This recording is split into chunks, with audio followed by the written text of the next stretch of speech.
Cristianismo y ciencia. La resistencia a los antibióticos se describe comúnmente como evidencia de la evolución. La evolución de un organismo unicelular a un organismo multicelular complejo requiere tres cosas en genética molecular. Número 1, un aumento en la información. Número 2, dicha información necesita ser significativa.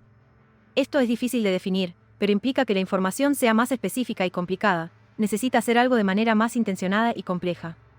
Número 3, debe suceder continuamente. La selección natural significa que cada paso necesita ser adaptativo. Casi cada mutación necesita ser beneficiosa para la enzima, la proteína o el organismo, de modo que ese paso particular se transfiera a su progenie. Por lo tanto, las mutaciones que conducen a la adaptación no son necesariamente prueba de la evolución, pero también necesitan satisfacer el criterio de ganancia de información específica. El tercer paso es más difícil de probar en cuanto a la ganancia continua de información específica. Pero abordaré ese tema al final. Comenzaremos con el primer ejemplo, estafilococos. Es una bacteria muy común que causa neumonía, infecciones en la piel, septicemia, etc. También se le conoce como estafilococo dorado. A lo largo de los años, el estafilococo ha desarrollado resistencia a muchos de los antibióticos comunes que se utilizan contra él. El primer ejemplo es la penicilina. La resistencia a la penicilina es mediada por la penicilinasa, que descompone la penicilina. Se determinó que la penicilina original fue aislada de la E. coli gram-negativa en 1940.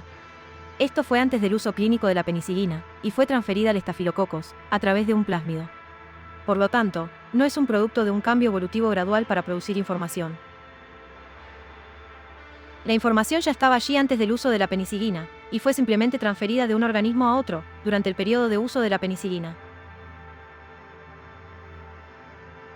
Se descubrió la resistencia a la meticilina, o resistencia a la flucloxacillina, en 1961.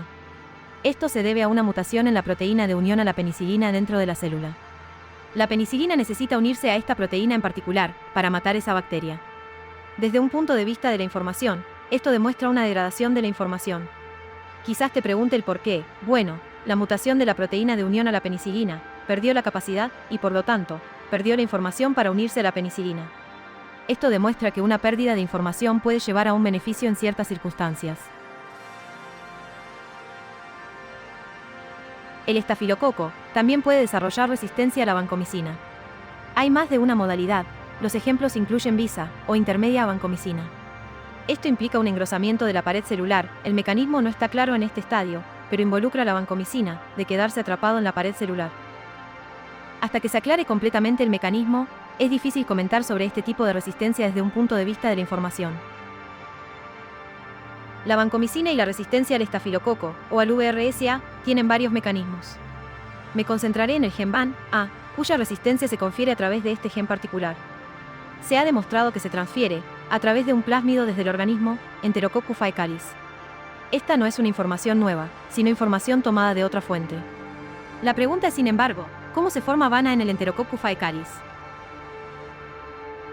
Se desconoce el origen de VAN-A, sin embargo, su mecanismo de acción implica un cambio en el entorno que altera la estructura de la pared celular, de modo que la vancomicina no puede unirse a ella. Hay pocas pistas sobre el origen, por ejemplo, VAN-A ligasa, una de las enzimas VAN-A, no tiene un sustrato específico, sino una base de sustratos amplia. Esto sugiere que inicialmente fue una enzima que funcionaba en un pequeño número de proteínas, pero ha sido alterada para poder trabajar en un mayor número de proteínas. Esta pérdida de especificidad indica una pérdida de información específica en el sitio catalítico. Esto sigue siendo conjetura en esta etapa y no ha sido probado. Entonces, ¿cómo la pérdida de especificidad indica una pérdida de información? Bueno, si una enzima puede reconocer A, B y C en su sitio de unión o catalítico, entonces solo funcionará o catalizará proteínas que tengan A, B y C en el orden correcto.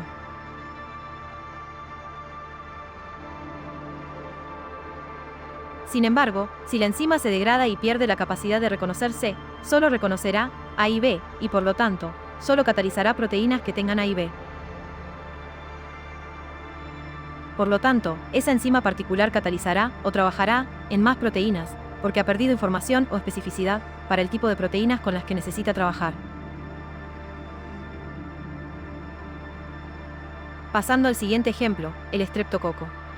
El estreptococo neumococo sigue siendo sensible a la penicilina, a pesar de muchos años de uso de penicilina. El estreptococo neumococo ha desarrollado resistencia a la penicilina. Esta resistencia particular es muy similar a la del MRSA, que es una mutación en la proteína de unión a la penicilina, que causa una pérdida de información de esa proteína de unión a la penicilina, por lo que no se une a la penicilina. Esto detiene la capacidad de la penicilina para actuar. Sobre antibióticos particulares. Las sulfonamidas. La sulfonamida es un antibiótico antiguo, en la que muchos organismos diferentes han desarrollado resistencia. Su acción implica interrumpir una vía metabólica, que es el metabolismo del ácido fólico, por lo tanto, inhibe la formación de ADN y otras proteínas. Específicamente, actúa como un inhibidor de la enzima dihidropteroato sintasa, que normalmente metaboliza el ácido paraminobenzoico. Uno de los principales mecanismos de resistencia es la alteración del ácido dihidrofólico, de modo que su reconocimiento a la sulfonamida se reduce. Se ha demostrado que su afinidad, o su capacidad para reaccionar con los paraminobenzoico, no aumenta. Esto demuestra, por lo tanto, una degradación, o pérdida de información, y no una ganancia o especificidad al sustrato de los paraminobenzoico. Hay muchos otros antibióticos, a los cuales las bacterias han desarrollado resistencia alterando sus receptores. Esto incluye la eritromicina, la trimetoprima, las quinolonas, entre otras. En el peor de los casos, estos ejemplos representan una pérdida de información mutacional, o en el mejor de los casos, mutaciones neutrales. Otro ejemplo es la resistencia al cloranfenicol. La resistencia al cloranfenicol se debe a la inactivación del fármaco por parte de una enzima, llamada cloranfenicol transacetilasa. El origen de esta enzima sigue siendo obscuro, pero a diferencia de la penicilinasa, como se discutió anteriormente, que estaba presente antes del uso de la penicilina, el cloranfenicol transacetilasa no fue aislada antes del desarrollo del cloranfenicol. Dado que su origen es desconocido, es difícil comentar sobre la genética molecular y si esto representa nueva información o simplemente la degradación de alguna enzima que fue utilizada por las bacterias para otros propósitos. Espero que estos ejemplos hayan demostrado la incapacidad de la resistencia a los antibióticos para confirmar la evolución.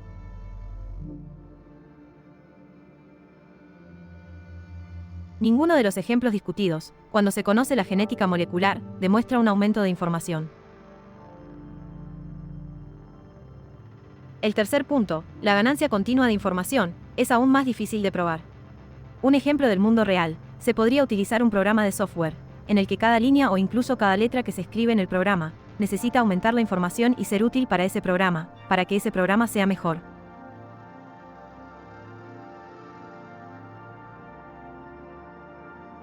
Esto, como cualquier programador de software sabe, es imposible. Se necesita escribir un número de líneas, para que puedan agregar una tarea específica a la inteligencia artificial del programa, para que sea mejor. No se logrará con una línea extra, o un cambio de una letra.